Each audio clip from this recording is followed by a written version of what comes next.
হিমালয়ের কোলে শান্ত পরিবেশ মুহূর্তের মধ্যেই পরিণত হল মৃত্যুপুরীতে। যেন কোনো ক্ষিপ্ত দানব গিলে খেল চেনা এক জনপদকে। নেপালে আকস্মিক বন্যা ও ভূমিধসের এমন ভয়ঙ্কর রূপ দেখে আঁতকে উঠেছে পুরো বিশ্ব। প্রকৃতির ওপর মানুষের যে কোনো হাত নেই, সেই সত্যকে আরও একবার নির্মমভাবে জানিয়ে দিল নেপালের এই দুর্যোগ।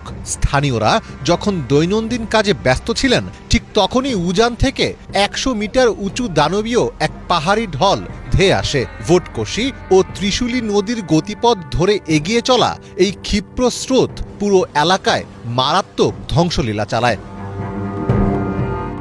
রসুয়া, নুয়াকট ও ধাদিং জেলার ঘরবাড়ি, বাজার, ৯টি জলবিদ্যুৎ প্রকল্প, একাধিক ব্যাংক শাখা, ৯টি সেতু এবং প্রায় ৪০ কিলোমিটার হাইওয়ে সড়ক নিশ্চিহ্ন হয়ে গেছে। এক লহমায় গ্রাস করে নেওয়া এই দুর্যোগ কেড়ে নিয়েছে প্রায় ২ শতাধিক প্রাণ। এখনও নিখোঁজ রয়েছেন অসংখ্য মানুষ।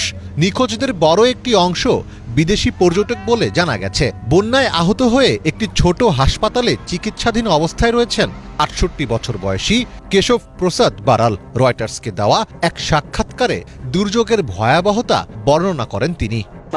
আমি তখন বাড়ির ছাদে ছিলাম।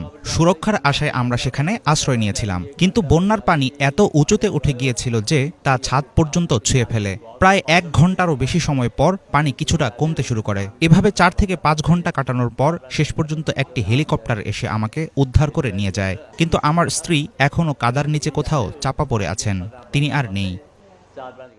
তবে এত বড় বিপর্যয়ের পেছনে ঠিক কী ঘটেছিল তার উত্তর এখনও পুরোপুরি নিশ্চিত নয়। তুষার ধসের আশঙ্কার পাশাপাশি ওই এলাকায় ভূমিকম্পের তথ্যও পাওয়া গেছে। যুক্তরাষ্ট্রের ভূতাত্ত্বিক জরিপ সংস্থা USGS জানিয়েছে, স্থানীয় সময় সকাল ৮টা ৩৭ মিনিটে তিব্বত এলাকায় ৪.৪ মাত্রার একটি ভূমিকম্প হয়। তবে এই ভূমিকম্পই বন্যার কারণ ছিল কিনা সে বিষয়ে এখনও কোনো প্রমাণ পাওয়া যায়নি।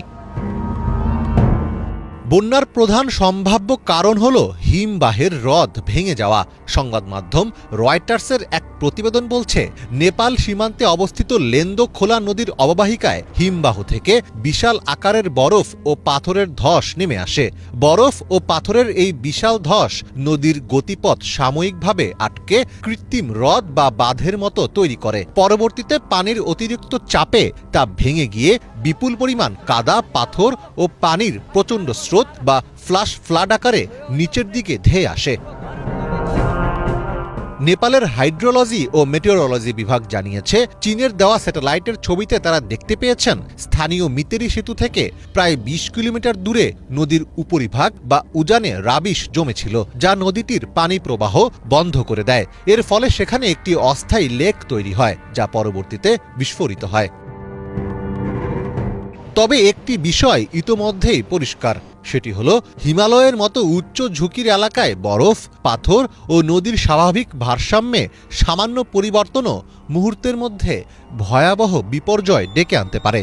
আর জলবায়ু পরিবর্তনের কারণে সেই ঝুঁকি ক্রমেই বাড়ছে বলে মনে করছেন বিশ্লেষকেরা।